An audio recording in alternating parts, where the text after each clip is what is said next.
அன்பர்கள் அனைவருக்கும் என்னுடைய காலை வணக்கங்களை தெரிவித்துக் கொள்கின்றேன்.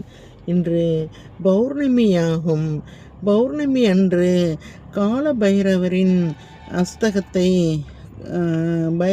பைரவாஷ்டகம் என்ற ஸ்தோத்திரத்தை நாம் வழிபடுவது மிகவும் நல்லது. இன்று பௌர்ணமியான இன்று இரவு 8 மணிக்கு கால பைரவரை நினைத்து ஒரு தீபம் ஏற்றி வைத்துவிட்டு நாம் இந்த பதிகத்தை சொல்ல வேண்டும். அந்த பதிகம் என்னவென்று பார்ப்போமா?